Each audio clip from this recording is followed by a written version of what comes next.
আসসালামু আলাইকুম। আপনারা সবাই কেমন আছেন? আশা করি অনেক ভালো আছেন। আমিও আল্লাহর রহমতে অনেক ভালো আছি। আদরের রান্নাঘর থেকে একটা নাস্তার সহজ রেসিপি নিয়ে এলাম। প্রথমে আমি এই জায়গায় 2 কাপ আটা নিয়ে নিয়েছি। আপনারা চাইলে ময়দাও নিতে পারেন।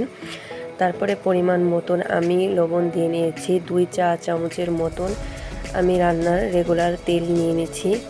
এরপরে এগুলো আমি হাতে ভালো করে মিক্সড করে নেব। সুন্দর করে মিক্সড করে নেওয়ার পরে আমি একটা পাত্রে কুসুম গরম পানি নিয়ে নিয়েছি। এই পানিটা দিয়ে আমি সুন্দর করে একটা ডো তৈরি করে নেব। ভালো করে হাত দিয়ে মধ্যে সুন্দর করে একটা ডো তৈরি করে নেব। এই নাস্তাটা আপনাদের বাচ্চার টিফিনে অথবা বিকালের নাস্তায়ও রাখতে পারেন। এই রেসিপিটা অনেক সহজ ও উপকরণও কম। তারপরে আমার ডো কমপ্লিট হয়ে গেছে। এখন আমি একটা পাত্রে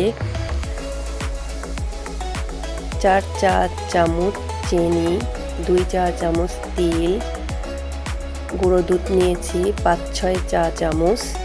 আপনারা চাইলে এই জায়গা কমিয়েও বা বাড়িয়ে নিতে পারেন। আমার লেচি কাটা হয়ে গেছে। আমি ছোট ছোট করে লেচিগুলো কেটে নিয়েছি। তারপরে আমি হাতের সাহায্যে একটু গোল করে নিব। গোল করে নেওয়ার পরে আমি যে মিশ্রণগুলো রেখেছিলাম সেই মিশ্রণগুলো আমি এগুলোর ভিতরে দিয়ে সুন্দর করে মুখটা লাগিয়ে নিব। লাগিয়ে নেওয়ার পরে আমি এগুলোকে একটা বেলনির সাহায্যে বেলে নিব। দেখেন আমার বেলা শেষ। এরকম ছোট ছোট করে বেলে নেবেন হালকাভাবে, একটু মোটা মোটা করে। আমি চুলায় একটা প্যান বসিয়ে দিয়েছি। প্যানে আমি পর্যাপ্ত পরিমাণে তেল দিয়ে সুন্দর করে এগুলোকে ফ্রাই করে নেব। আমরা যেরকম পরোটা ফ্রাই করি সেরকমভাবে এগুলোকে ফ্রাই করে নেব। সুন্দর করে ফ্রাই করে নেবেন। দেখবেন সবগুলো পরোটা ফুলকো ফুলকো হয়ে গেছে। একটা পরোটাও আপনার মিট যাবে না। এই পরোটাগুলো প্রত্যেকটা পরোটাই আপনার ফুলবে।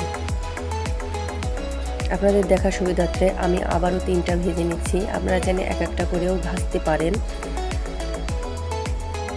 এই রেসিপিটা যদি আপনাদের অনেক পছন্দ হয়ে থাকে তাহলে একটা লাইক, কমেন্ট ও শেয়ার দিয়ে আমার পাশেই থাকবেন। দেখেন আমার পরোটার লুকটা এরকম এসেছে। অনেক মজা।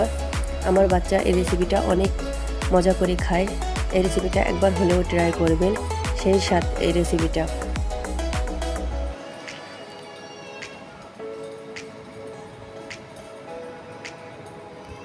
আপনারা সবাই ভালো থাকেন। আল্লাহ হাফেজ। Tata, bye bye.